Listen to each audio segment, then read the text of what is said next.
Hello, everybody, and welcome to this week's episode of the Universal Court of Truth. Hence, tie and nice shirt, and us talking about She Hulk again. We're talking about episode 2, also known as Superhuman Law. I am the lawyer slash one half of your host, Hunter. I'm the actual lawyer, Mary. The other half, yeah. Yeah. Mary's the one with an actual I assume a degree of some kind.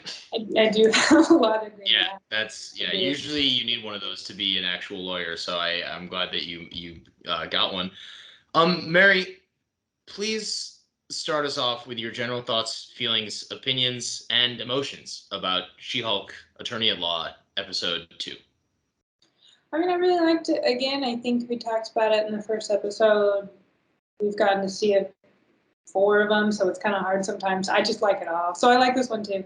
It definitely starts to get into, your sort of like very episodic, weird little miniature story kind of arc, but not fully because it's still in that origin mode. But I really liked, I don't know, you can really tell how the tone that they wanted to take with the show, how they're really going for it, like just with the family dinner and how casual it is that she's just like a Hulk. Like people are just like, yeah, you're not the first one in our family. Like this kind of the casualness. Yeah.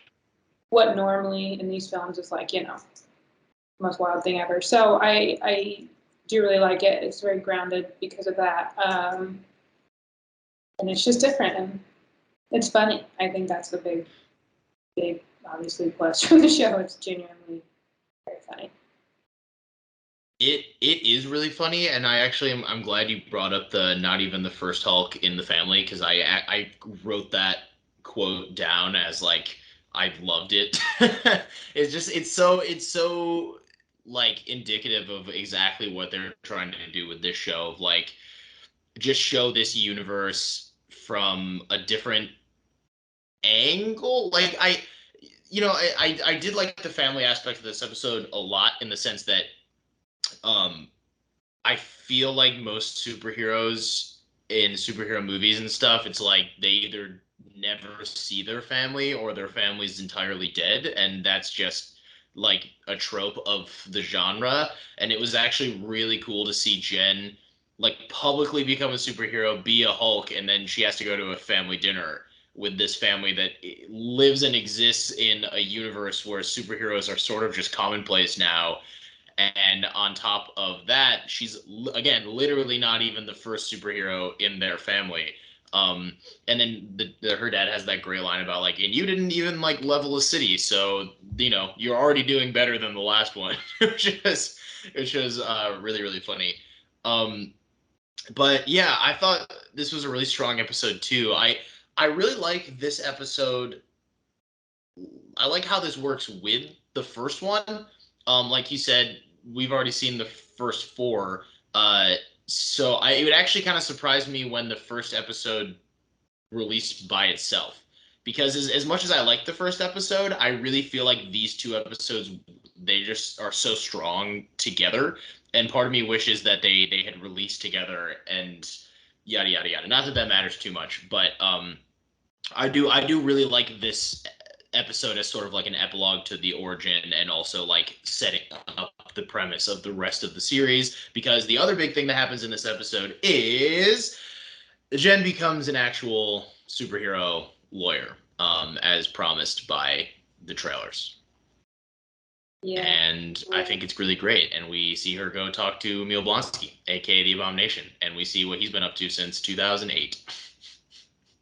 Yeah, that's fun. I think sort of the idea that like the superheroes are so commonplace now, I feel like is really, at the end of the day, phase 4 is really odd, and nothing, like a lot of things do connect, but a lot of people complain that it doesn't connect as much as others. And I think part of that is because they're just trying to like establish this new feeling kind of universe, and part of that is we've learned there's a bunch of superheroes everywhere. You've got Damage Control and Miss Marvel last time going, yep, there's another one. Just things like that. And I think She-Hulk's like weirdly good position to like tie all that together conceptually, at kind of the end of, I guess, it's the last series of Phase 4 as we know now. But I think I wouldn't have guessed that it would be the right season to end, not season, series to end Phase 4 series-wise. I know there's one more movie. But I think it is because of that. I think it can kind of take the absurdity we've gotten from Phase 4 and play around with it and just be like,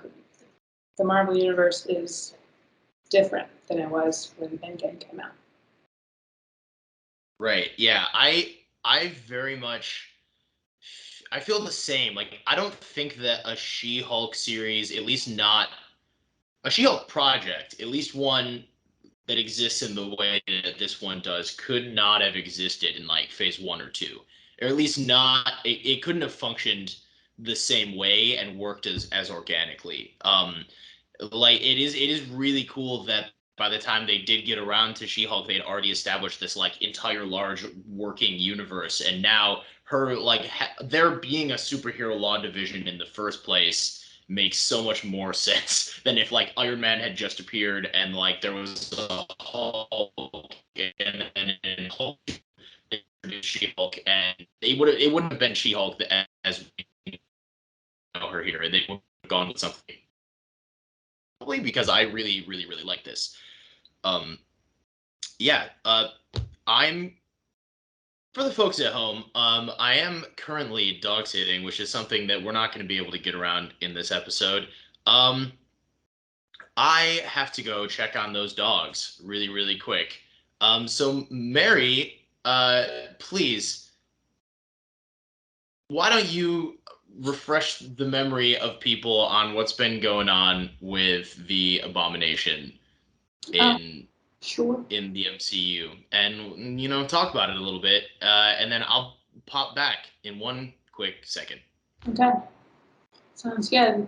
Yeah, so as he didn't do too much in the MCU, so there's not too much to talk about. But obviously, he made his appearance in 2008's The Incredible Hulk, which is more or less not talked about. Now being talked about more because of this show. But so he was essentially a mercenary. Really wanted to take the Hulk down in that movie, so we got pumped full of a lot of super soldiers here. We kind of talked about this last time. To what extent he's like a Hulk versus just a weird monster seems to be kind of weird mesh. But at the end of that movie, he loses. He's taken into custody, I guess. And then, of course, we don't ever hear or see of him again because we don't hear or see of anything in that movie, including its actors. But he does show up very briefly in full mocap CGI in Shang-Chi, as we know, and it was kind of that fun Easter egg that he was fighting Wong in the weird fight ring underground. And that has paid off, and now it's actually part of a show, and I really like how that worked, and I don't know how they planned it out, but I really like how it just kind of, it was obviously a fun little scene in Shang-Chi, but it actually is a part of something bigger, and I really liked just the full. I truly don't. What did they plan that out way in advance, or I don't know. I like it. I would dare say that as much as the MCU is planned, like we know they have a general plan for the next like decade, and who knows how much further after that. I do think that stuff like Abomination showing up in 2008 and then never showing up again because they didn't know if they really were going to like it, how much they were going to acknowledge the Incredible Hulk, or like they couldn't really make another Hulk solo movie. So like nada, nada, nada. And then we get another Hulk project. And we know because the head writer of the show said that the only reason they brought Abomination back in phase 4 was because she had pitched um, that Abomination would play a role in She-Hulk to Kevin Feige, and Kevin Feige was like, "Oh, well, if that's the case, then we'll just like throw him in something else before this to remind audiences that he exists, and then we'll like thread that into your show." And like, I do think that's so interesting that this wasn't planned. Like when they planned Phase 4, 10 years ago, they weren't like, and this is when we'll bring Emil Blonsky back. Like, it just, that was like something, maybe they said, oh, maybe we'll do a She-Hulk TV show. but then like the return of Abomination is just sort of this happy accident, and I think it's a testament to the writers and the creative team, like how organically that flows into it. Like you said, it totally comes off as though they did plan this like in 2008 that all these years later you come back. But yeah, it's cool, and Tim Roth seems to be having like a lot of fun with it. He is very much, it is the same character, and it's cool they got the same actor back, but it's also funny how different he is in this episode than the last time we saw him. Like he's basically a new character at the same time, which I think is funny. Mm-hmm. I think with and I mean, he's really the only example we have, but like with characters from that original movie that they don't like to talk about, they have a lot of leeway in how they want to play with them. I mean, again, really the only example, because let's get Edward Norton back. That'd be fun though. I would appreciate that. But I just think people are going to complain that some of these characters aren't as serious as they have been. And it's like, it's called preference, people. Like, just enjoy something if it's funny, enjoy something serious, whatever. People are going to complain. That's fine. But I think with him in particular, since they kind of want to make a joke sometimes out of the original movie, like kind of laugh it off, it's a really easy way to kind of like introduce that concept of some of these characters are going to be less serious. We're going to kind of poke fun at them. But I think it'll be interesting how people kind of next episode. I think it's heavily implied that Wong may or may not show up. We know he does at some point, and he was in the kind of breakout scene. So he's been used as comedic relief, like in Shang-Chi. So it's probably not as aggressive as like Daredevil will be eventually, but it's kind of like rolling into some of these characters are just going to feel different because of the nature of the show, and that's okay. And it's not this sacred, the thing has to be the same at all times kind of thing that I think some people seem to want. I don't understand. But I do like how they, very different character, and they get to spin it in terms of it's been this long. So of course he could be different. He's been in this crazy whole time. I do like how they redesigned Abomination now, as we saw in Shang-Chi, and like there's no explanation of that. I just kind of like that they were like, we're gonna be different, but it's completely different. It's got fins now. Yeah, well, I mean, personally, I like this design better.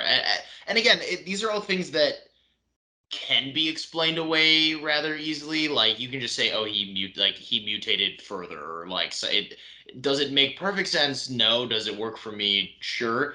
And like you said, I mean, in this episode, they do kind of explain like he's been in prison for over a decade, what, like 10, 15 years or something, and that's long enough being completely isolated to say, yeah, he might have gone through a personality change. He might actually want to be reformed. I mean, we'll see. I genuinely have no idea how that's going to play out, but um, yeah, I think it's perfectly reasonable. Uh, and I think that She-Hulk being able to break the fourth wall is, we see it in this episode, especially with one really specific instance that I love, is going to be very helpful with the fact that the Incredible Hulk is like is MCU canon, but also sort of is like on and off. Uh, yeah, her breaking the fourth wall and just, well, Bruce kind of referencing the fact that he used to be Edward Norton, and then her breaking the fourth wall to confirm it was the best. I every time I've watched this episode a few times now, and every single time that's made me laugh out loud. I love that bit so much. 'Cause never in a million years did I think I'd be watching like a Marvel movie or TV show, and they would just directly reference the fact that the actor changed. I think that's so funny. I know Iron Man 2 has that, you know, like, did you get a new haircut or something? But like in this show, they literally look at you through the fourth wall and are like, haha, we know about Edward Norton, and so do you. Um, but yeah, I thought that was all really really great, and I think that the fourth wall breaking and this show's sense of humor is going to be incredibly helpful with connecting it to the Incredible Hulk throughout. Yeah. It's kind of funny. I mean, I before I ever knew She-Hulk was going to be a thing or what it be about. I didn't know if they really ever would address like the Incredible Hulk again, like because obviously they have Mark Ruffalo, and they still can't like.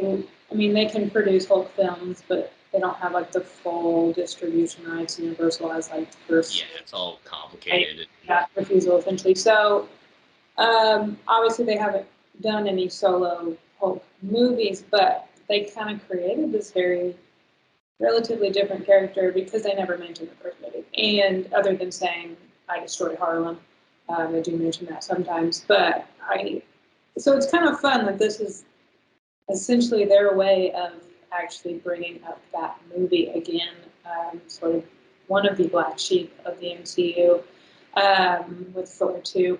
But so I think that's fun. I think the creativity they can do with this show will be pretty special because they can talk about things, make jokes about things, bring up things that no one else really can, and kind of maintain, its suspension disbelief kind of thing.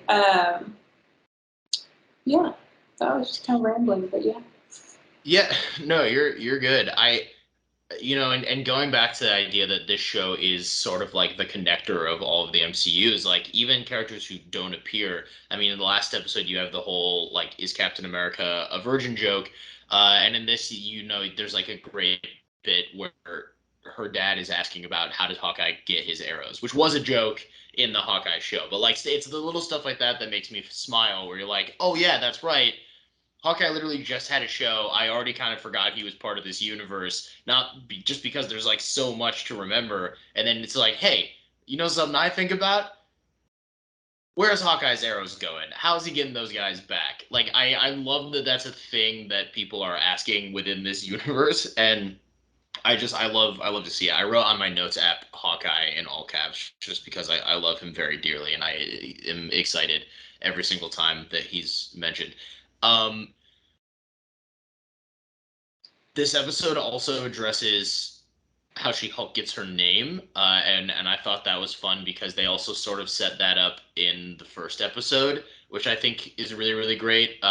When Bruce is explaining how people started calling him Smart Hulk, and she's like, "Oh, that's a really stupid name," and he's like, you never really get to choose. Like the people just kind of label, and then it's what happens. And I should have known when I heard that that's what they were, setting to Spike.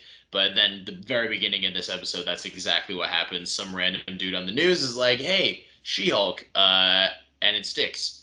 And I don't know. I enjoy that. I think I like that this show is not taking too long to like get to the point. It's like, yep, this is how she gets her name. We acknowledge that it's kind of a stupid name, but we're going with it forward. We're making it work with the story that we're telling. Yeah, and I thought that was really fun. But I was really interested to hear your thoughts on like how she gets that name in the show and how they connected it around to everything and all that fun stuff. I agree. I like how they did it. I think they knew, or I think they didn't want to beat around the bush with it. I think they had a show they wanted to do. It didn't really involve like the sort of like dramatic self-discovery moment of like picking a name or something. But like so, but I think in this day and age, and these writers would not have named that character that name, had they just Right. said, we've got, Jen, and this is what happens. So I think they do poke fun at it, which I appreciate. I mean, it's silly. I mean, I think her paralegal at one point, Nikki, she said something like Hulk's a stupid name too. I'm just like, Yeah. Yeah. but it is such a obviously they have to use it. I mean, it's a classic name. It's the character's name in the Yeah. comic. At this You can't point, get it's around that. But it is. I it's think they let them acknowledge it is helpful. And I think in Miss Marvel, they gave her a different way to get her name a little bit. So that it kind of felt more personal instead of just like, oh, a younger, also female Captain Marvel-ish type person, Miss Marvel. So I think with some of the female superhero names, I think they kind of are trying to find different ways to go about it because they're not names that today would, I think, pop up. right. So I agree. I liked it, and it was, yeah, it did fit with some of their themes of, for example, women in the workplace not being taken as seriously. So you kind of have these people on the news going, Yeah, I was like a Hulk, but like a chick Hulk, and then like the Suave News guy saying you would say a she Hulk, and that's somehow like to a lot of people really great. Obviously, she doesn't quite feel the same, but she can't do much about it. Yeah, I like how they did it. I agree. It didn't need to be something that's like takes 9 episodes to come up with, but at the same time, I like Right. to acknowledge that it's silly. Um, yeah, so I, I- because I was definitely able to hear and listen, I assume you mentioned the Shang-Chi bit with Abomination. So it was cool to see them use footage from that movie um in this. I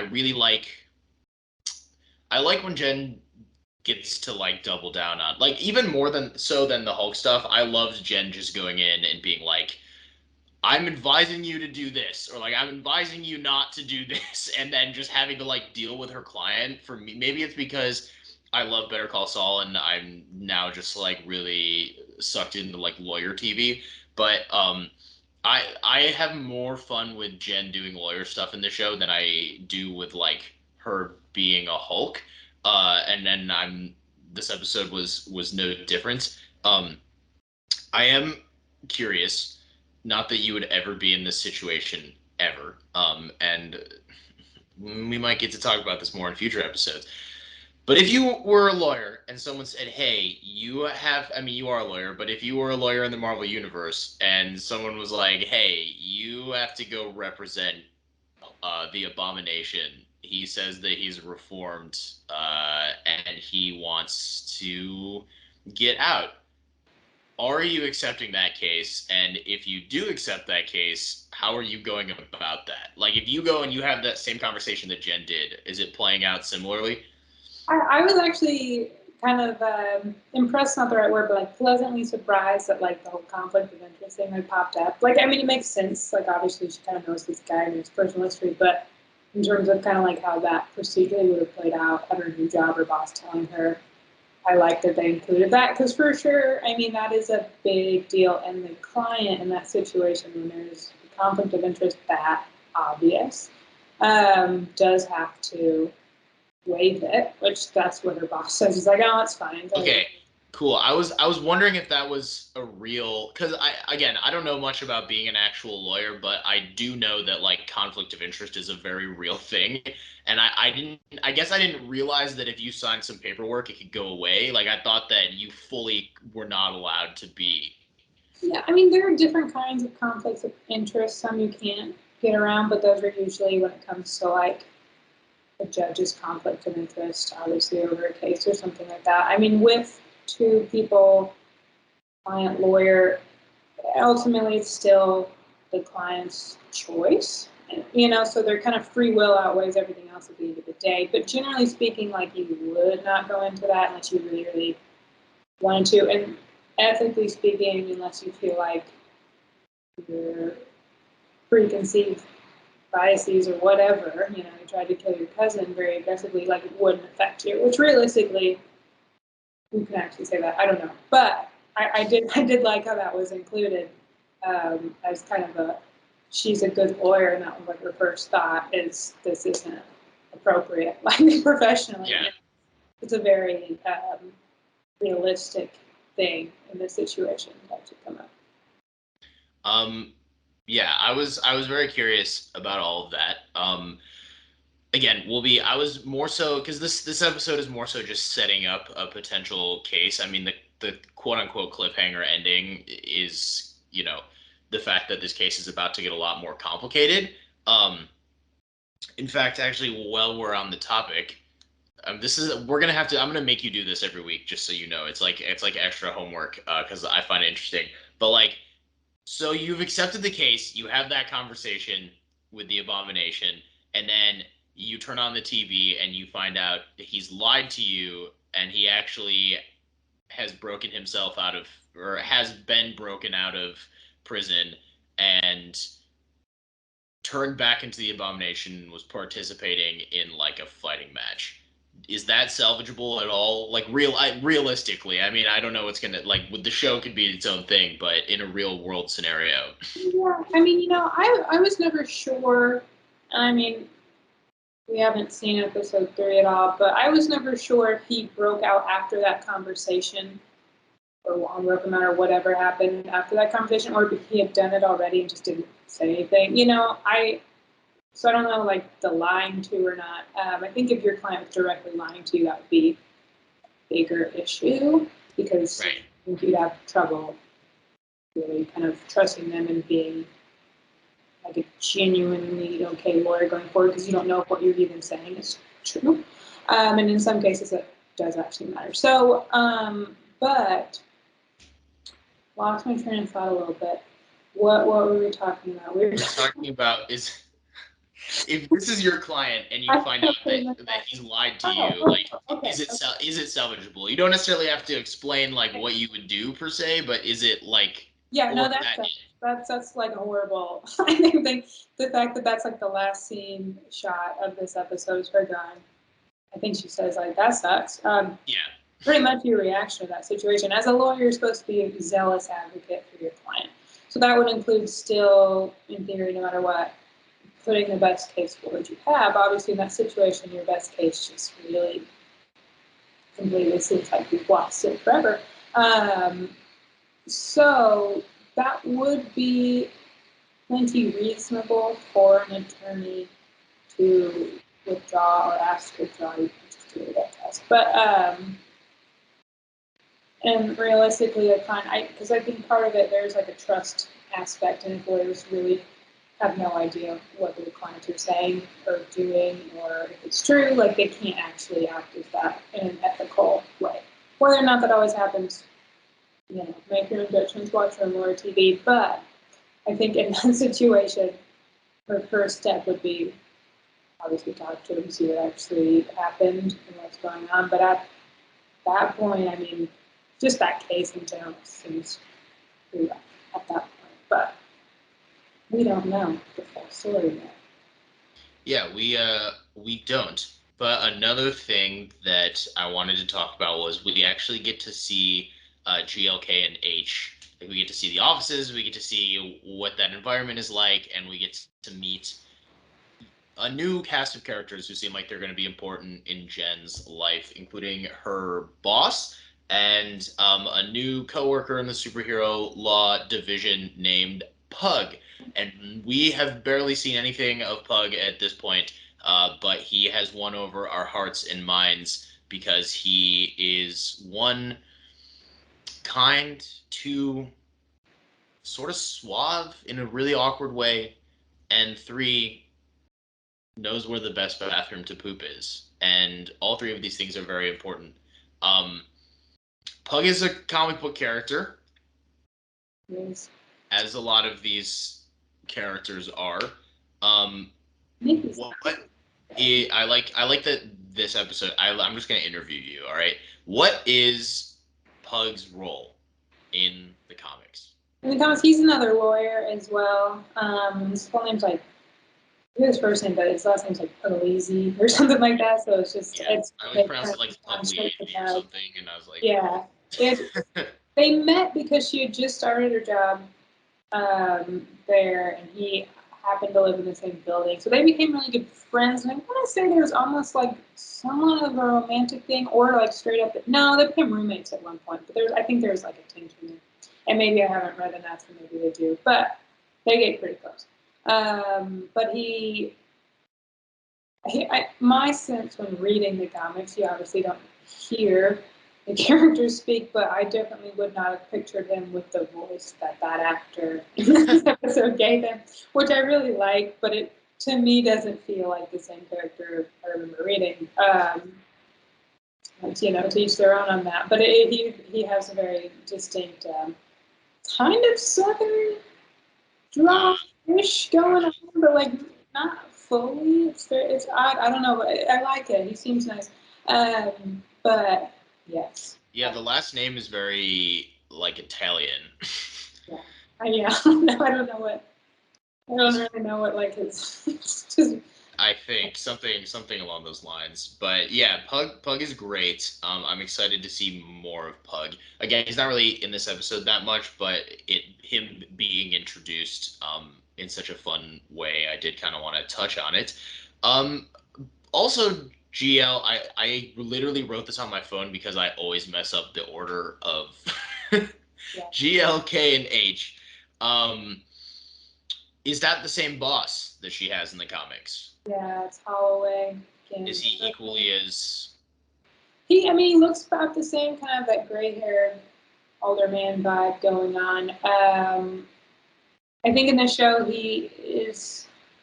I mean, he's kind of hard to read. He's definitely funny in a very like dry way, like when he was saying like, "Tell what's his face, he's moving to Minnesota just because he doesn't like the cold. Just tell him that."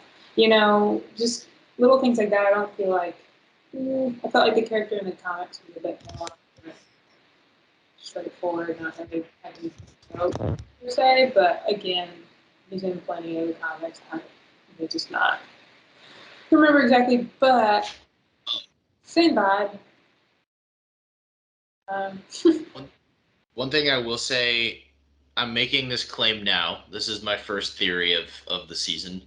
Um, Jen has a moment where she zones out while her boss is talking to her, and we just everything her boss is saying is like what she's hearing in the back of her mind. Just he's like money, money, money, or something along those lines. And then he's like, "What do you think of that?" And then I don't know why this is the word she chooses, but she says that she is feels agnostic. And he has such a genuine response. And then there's the brief line from Jen where she says, "I feel like I'm going to be thinking about this for a while." Um, I I think they will, but more so, I really hope that in like the final episode of the show, her boss brings it. Like we find out what he was talking about. Like it actually does come back to bite her, or even just for like a funny moment in the end. Um, we'll mark that down right now. So if that happens, we'll say that I claimed it. Um, let's real quick. Oh no, please continue. I was going to say the only theory, and again, I've given up on calling anything I think a theory. Something I'd like to see happen is somehow they have a case that's like completely a fourth wall break. So people, like, I don't know, take Universal's kind of weird rights over Hulk films, for example. What if that's not going to do it, but like, what if they like had a case for something that's like in real life, sort of? I think that'd be fun. Um, that would be like really stretching the fourth wall break, but I think if you just take an episode to like deal with that, that'd be kind of cool. So theory and wish list.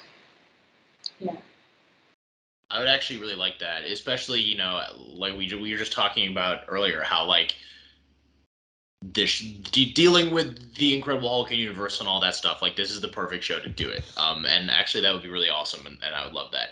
This is also the kind of show I know that the writer said they wrote it like it's only one season, and I will say this for every single show we cover, but I already want a season 2 of this so bad. And I hope that we get something along those lines. Let's talk really quick. We also see more about the Department of Damage Control in this episode, and they continue to be like. I made a note. Like, are they? I'm wondering if the MCU is almost using them as their Shield replacement for right now. It's like they don't really have Shield, but the MCU is always sort of they always need that semi-government agency that deals with superheroes to exist, and now they don't have Shield, so I feel like they're just making DODC Dodge. They're making Dodge the new Shield. I mean, I think that's fair. I think we do, or yet, who knows what they're going to do with them, but we don't have the kind of like super spy element of it. Obviously, we had with Right. Shield. We might get it, or somehow Shield kind of comes back. Not no offense to the Agents of Shield fans, but um, they did take out in like retrospect. At the time, I didn't feel like it was the case, but they took out Shield very quickly in the MCU, and I think obviously a lot of Marvel stories have Shield involved. So I think they kind of do. They are placing something in what would normally be like a Shield Easter egg or Shield reference spot for those. And then yeah, I think DODC was kind of, and I kind of like it. Like they built it up enough that it's like Yeah, organically there. It's not just like this brand new random thing they come up with. So yeah. yeah. I was just thinking watching the episode about how if this show had come out in phase 1 or 2, like they needed someone who could have a really high tech, high security prison that could house someone like the Abomination. And canonically, we know that that used to be Shield for a while. Well, I guess maybe not canonically. There's an Agents of Shield reference that they said he was in some like Shield prison, and then there was like a comic book that's not canon anymore that said he was in a Shield prison, and I think we all just assumed he was in some sort of Shield based prison. Um, but now there's no Shield, so they did have to find someone, and DODC feels like the right place. I will say that I always liked the comedic element of damage control that they have in the comics. And those like that original run that Dwayne McDuffie wrote that is also sort of like not necessarily fourth wall breaky, but you know, like they would always have the funny covers and it was always comedic. And I think there's a new comic out right now that's also very funny and it has the same vibes that this TV show has, but is centered around DODC. And part of me wishes that they leaned into that more instead of making them like bad guy shield type. And I get like they needed a villain for Miss Marvel. They needed someone who could be that high tech security, but I don't know. I think the concept of damage control is more fun slash works better when they are like the lowly janitors who are cleaning up after superheroes, and it's sort of a fun. I always wish that back in 2015 they were planning on making a damage control sitcom on ABC, and that never came. That never happened. I know. I think we talked about this when we did Miss Marvel too, but I feel like there's room for that to coexist with this show in the same space of Marvel, and I don't know. I don't really know what point I'm trying to make aside from I part of me is sad that they went the route they did with DODC, but there's no turning back now. Dogs are barking. Mary, Okay, do I'll talk you about a really cool fourth wall reference. That's not just her breakfast. please do? So when she was touring the OK for the first time, she walked by someone's office or at least a room where you can see like a wall full of comic books. And I mean, that's kind of like cute, but in She-Hulk comics, comic books are actual legal documents, and like the concept is that people wrote like very accurate comic books for all these superheroes, and the superheroes like signed off on them like to get money essentially. So if they have the comics of approval going on, like they are official legal documents. So that's definitely a reference to that because those are things she would consult when doing her superhuman law because a lot of stuff was in comic books in that context. So I think it'd be fun if they took that into a future episode and that actually was something she was going to. I think it would be great ground for a lot of different weird references and jokes. But at the same time, I don't know, yeah. But so I wonder if they'll do something more with that. I think it's cool. It's another way to break the fourth wall. It's kind of another layer of that. Do you want me to fill you in on what I said? Now that you're back. Um, part of me feels like it'd be more fun if you didn't, and then I just had to. Yeah, okay, let's take like a hard left because I actually don't have any idea what you're talking about. You're talking about fourth wall breaks?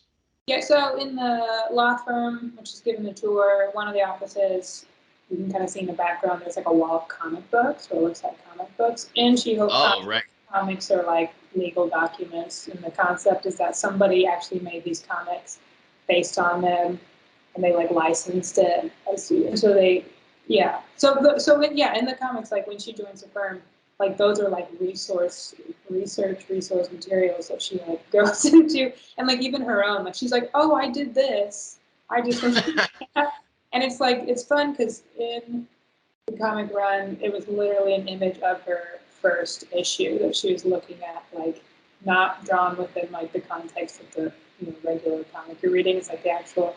So I think there's a lot of room for cool things to do with that if they want to do that in the show. Yeah, But it might I would just. absolutely love that. Actually, that would be the best. Um, Speaking of, I guess this is not a fourth wall break at all. Um, there's just a few other like little Easter eggs and references I kind of wanted to go over while we're here. One of them is the title for this, like the title card when it came up is after she like initially loses her job, and it switches from attorney at law to attorney for hire. I know for a fact that I don't know for a fact.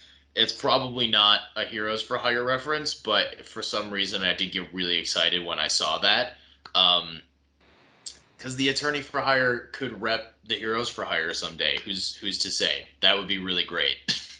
Um, Made me think of it right before the title card. So when she's getting the job and he has her turn into no, it's when she's getting fired. He has her turn into Jen, and she gets drunk because her metabolism's different. That is straight from the comics, but when she's being hired by JLK&H. And the other weird, interesting thing is they've kind of switched. When she was hired by JLK&H, they hired her as Jen. She was like not really allowed to turn into She-Hulk in the office or on work time, and then obviously in the show they hired her to be She-Hulk. So it's kind of an interesting switch, but that was just another fun direct reference there. Oh, that is really interesting. I see why they did that for the show because again, I that is very much what they wanted this to be was like her being She-Hulk the lawyer, and I think that that would have taken it in a very different direction of the like struggling with the secret identity sort of vibe. Um, but I do think that's interesting, and I like that they took the spirit of that and like the story beat and still kind of like kept it, even though they turned it on its head, which is really fun. The other thing is that, and I didn't notice this the first like three times I've watched these episodes a lot. The first like three times, when she's looking for a job on the laptop, uh, they distract you with the Swiss Village mascot, which I made a note saying I would definitely be a Swiss Village mascot for a career. I think that would be great. There's what could potentially be the first genuine Wolverine Easter egg uh, in the MCU, which surprises the heck out of me because I wasn't really expecting it to be here. But on the page, the internet page for the kids out there, um, where she's looking at jobs in like the bottom corner there are a few different links to news stories, and one of them's like a reference to the episode and another one is sort of nothing, and then the top one though says like man in bar fights with metal claws or something like that, which is interesting because that's one of those things where it doesn't necessarily mean it's Wolverine, but whoever actively decided to make that a tab on that fake website in this show had to know what they were doing. Yeah. Oh, it was So, definitely intentional, but how much of yeah, it was, and I don't know, how much of it was kind of just like messing with people, versus yeah, maybe it was, which is surprising if it was, because we know nothing else about the state of other than, you know, Kamala's a mutant. We know nothing else right. about the X-Men or anything, so it would be an interesting first Easter egg. So it would imply a lot of things, such as they're in this universe and the vast multiverse and the secret wars theory. Who knows? But yeah, I actually never saw that. I saw it on like Twitter, and people were like, "Look at Yeah. this." I never actually And noticed then it. when I was rewatching the episode before we did this, that's when I caught it again. I was like, oh, that is real. That does exist. Um, I do like it. I think it really works as an Easter egg in the sense that Wolverine is very old and has been around for a long time. So like they could have included that forever ago and then been like, yeah, I hope we get Wolverine one day, and then we can just say he's been out there doing his Wolverine thing for a while, but he's not being a superhero. He's just been like a drunk guy at bars or a spy or whatever, and that's why he hasn't been in the public eye. Like, depending on how they eventually do Wolverine, I feel like that Easter egg, it could be one of those retroactive things where you look back on it and it does make sense, and suddenly down the line it's like, oh, She-Hulk Attorney at Law was actually the very first canonical reference of Wolverine in the MCU, in the same way that Ant-Man in 2015, before Marvel could really technically use Spider-Man, had like a reference that could have been Spider-Man should he end up being in the MCU, or could not be Spider-Man should that not be legally allowed, and then it just kind of worked out. But yeah, I did want to bring that up because I thought it was very, very interesting. Um, Honestly, I think that for me, that goes through a lot of the notes that I had. I do also want to give, was that her brother or cousin? Ched. Ched? I believe that was her cousin. He seemed to have a different set of parents than her set Right. of Yeah, yeah, parents. yeah. Because his mom's a stylist. Yeah, yeah. Yeah, I like Ched. I like Ched a lot. I actually think that in the after credit scene of this episode, when he's trying to fix the tire, and he's like, I don't know what I'm doing out here. Like, I turn it left, I turn it right. Like, it's a tire. It just keeps going in circles. That was perfect. It's perfect comedy. Yeah, he's funny because then right after that, she was putting the flat screen up. He's like, I take that back. Yeah. He was And great. I like that as the callback to her dad earlier being like, "No, I don't need you to do things around the house. I just want to talk to you." And then it turns out he actually did have some things around the house he needed Jen for, which I really liked. But yeah, the whole family thing, I think for me, was one of the highlights of this episode. I always love when superheroes just get to have like really fun dysfunctional families. I mean, we talked about it a ton in Miss Marvel. That was like one of my favorite parts of that show too.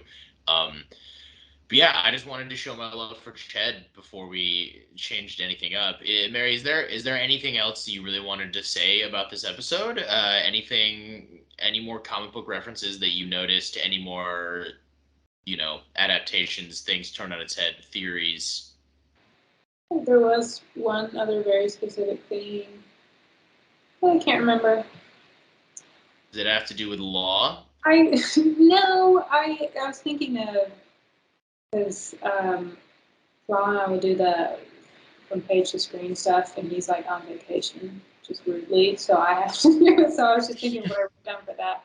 But I know like the her getting drunk by changing into Jen thing, the comic books. I mean the firm and like hugging her back. We thought of something. We forgot something super important Uh, because I wasn't looking at my notes during this conversation for the most part. Friggin' Bruce Banner oh, is on a spaceship going to presumably Sakaar because it is a Sakarian ship. Um, yeah, we talked about. I was so excited about the Incredible Hulk fourth wall break that I forgot about the fact he was literally on an alien spaceship yeah, that's heading fair. away from Earth. People are trying to think about that. Yeah, Yes, so he left. Mhm. That is big. That's big for his story, that's obviously. big for like the Yeah, MCU sort of because I feel like there's a lot of. It's so funny. It's just a 3 second scene in a show that's not even his, and yet it might have set up like it could have set up multiple different projects in different ways. Like it's crazy. The big theory online is we're heading towards some, and Mark Ruffalo himself is perpetuating this. We're possibly potentially heading towards some sort of World War Hulk scenario. A lot of people feel like that's one of the only decent reasons to like bring Hulk back to Sakaar, especially considering they've already done the Planet Hulk thing. Um, but yeah, I think that if that's the case, the MCU has a long history of taking general concepts and titles and then telling a completely original story that fits with their world. Um, but yeah, I'm very interested to see where this takes Bruce. You know, for those at home who potentially have not read the World War Hulk comic books, um, they were written in 2007 or before that. They were published in 2007. And it was the storyline immediately following Planet Hulk originally in the comics. So if you saw Thor Ragnarok, Bruce Banner ends up on the planet Sakaar for 2 years in the MCU. I don't remember exactly how long in the comics, but a long time. And in the comics, he like falls in love and it like becomes the ruler of Sakaar and has all these followers and friends and basically starts a completely new life as Hulk without ever becoming Bruce again. And then Sakaar gets all blowed up, and he ends up back on Earth, and because of some computery hologrammy shenanigans, he believes that the Illuminati, as you saw in Doctor Strange and the Multiverse of Madness, he believes that they are responsible for his new perfect life where he's allowed to just be Hulk and be happy. Um, he thinks that they ruined it. So he's like, I'm going to finally do the thing that I was stopping myself from doing forever, and I am going to use my Hulk powers to just annihilate all of you. And it's a fun story. Obviously, he ends up not becoming like a god emperor of Earth or anything like that. And I don't really know if this Hulk, where he exists in the MCU now, is going to go that dark. But some version of that story could happen. Like we mentioned last week, another offshoot of all of that is you find out that he actually fathers a son on Sakaar that he's not aware of, named Scar, and Scar doesn't like him, and it's this whole thing. So it's possible maybe that's what's happening. But yeah, there's a lot of things that could be going on with Bruce going back into space in Hulk form. Yeah, so that's really big, and we there's a really good chance that we don't see that again in She-Hulk. That could just be the end of Bruce and She-Hulk, and then in 2 years we figure out what's going on with him in a completely different movie or TV show. So who's to say? But yeah, it is big. His like development since, well, I mean, I guess since like 2012 for Mark Ruffalo at least, but really since Age of Ultron, has just been so like quick and like Yeah. disjointed. But I don't have a problem with it. But it's just kind of funny. It's like he accidentally went into space. The whole Planet Hulk started big. Back on Earth, Smart Hulk, off screen, became Smart Yeah. Hulk, and now he's just dipping out again. Because he doesn't get his own solo anything Right. for legal Right. reasons. So it's kind of funny how they do it, but I agree. I mean, it possibly sets up a lot, but they do it so relatively casually. Yeah, he's the one like major MCU hero who most of his story has been off screen. like we just catch up with him at like different points in his life, but we never actually see what he's off doing on his own. And then he'll pop up in Age of Ultron or Ragnarok or She-Hulk and give someone a speech like, "Yep, this is the tiki hut I was in for the 5 years of the blip, and this is how I became Smart Hulk." So we finally explained that. Or he'll show up in Ragnarok and be like, "Yep, I've been stuck on this planet as Hulk for 2 years, and that's why I wasn't in Civil War." So yeah, that's fun, and like stuff like that. And like you said, it's fully just because he can't have solo projects, so they just have to throw him in other people's movies and the team up movies and do that. Um, but yeah, who's to say the film rights of Hulk have always been very mysterious, and we still don't actually fully, really, truly know what's going on with them. So maybe they figured it out, and they're setting up something like a Hulk solo movie in the future. Maybe not. Maybe they're setting up another team up movie. Um, who is to say? But yeah, I did want to bring that up, and you guys are free to speculate as your own independent thinkers, and I encourage you to do so. Anything else, Barry? Yeah, I mean that's a good talk. So that's a very big moment that we definitely didn't talk about. So, Yeah, I knew I was forgetting something, and I just couldn't remember what it was.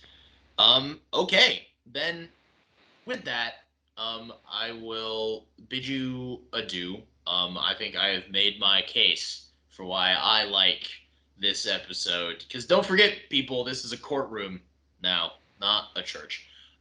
Yeah, I think I made my case pretty well for why I like this episode of She-Hulk.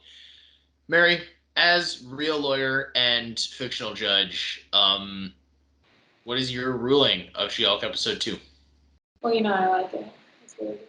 That is I really exactly what like I it. thought. The next episode is my favorite. 3 and 4, I think, are the best, but I Three think and four, I also think are the best. four is There's no social yeah, media embargo, so we can say that. yeah. Yeah, I do think that's I think that's also kind of why earlier I was like I almost wish they released these as like a 1-2 punch to set everything up. I know because these are kind of set up from what we've Yeah, seen. they're both set up and they flow Oh, into each other well. They're dealing with the same stuff. And then 3 and 4 is when I feel like the show really kind of like becomes yeah, its own thing. And that's why I wish that last week we talked about 1 and 2, and then this week we were able to get into like what this show really its full potential. But yeah, please hear us say that and get really, really excited for next week, because when this show takes off, it really does, and I love it. So yeah, signing off. I've been one half of your host, Hunter. I have been the other half, maybe. Um, yeah, catch you on the flippity flip, my folks.